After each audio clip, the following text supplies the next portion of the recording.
Մայրաքաղաքում նախատոնական եռուզեռ է կանանց միջազգային օրվան ընթառաջ տղամարդիկ ծանրութեթև են անում դրամապանակը, պատրաստվում տոնական գնումների։ Ինչ էլ լինի նվերի փաթեթի կամ տուփի մեջ ծաղիկը պարտադիր է։ Ես արդեն մարտ 8-ի կապակցությամբ ծաղիկներ նվիրեցի 5500 տղի ձուլպանների։ Ես գումարն եմ նվեր տալիս։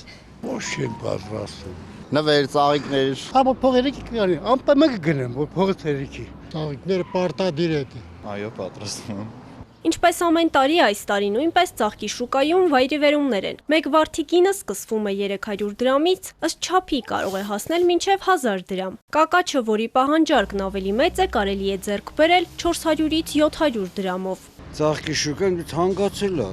Չեմ այսօր նոր պետքա ծանոթանամ։ Իմ կարծիքով որ աճած կլինեն։ Ճիշտն ասած ամբողջ երկրում եմ գների հետ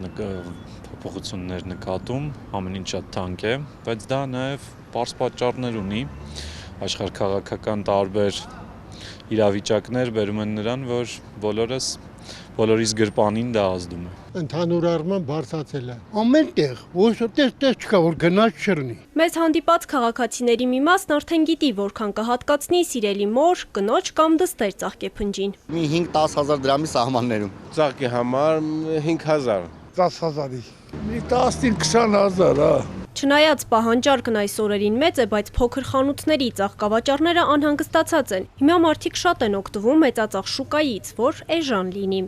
Ուղղակի ես իմ նկատելով էլի հիմնականը սա գնում են շուկա, էլի ծաղիկի շուկա։ Առաջ ասեն գալիս էին տենց բուկետ, բան, իսկ հիմա ասում են կակաչը բերենք, վարդը բերենք, փաթաթակ, այդքան բան։ Մրցակցության և սպառողների պաշտպանության հանձնաժողովից Էպիկենտրոնին հայտնեցին, որ իրենք որևէ վերահսկողություն չեն իրականացնում, քանի որ ծաղկի շուկայում գերիշխող դիրք ունեցող ընկերություն չկա։ Շուկան բաց է, գնորդը կարող է ընտրել իրեն հարմար ցանկացած կետը։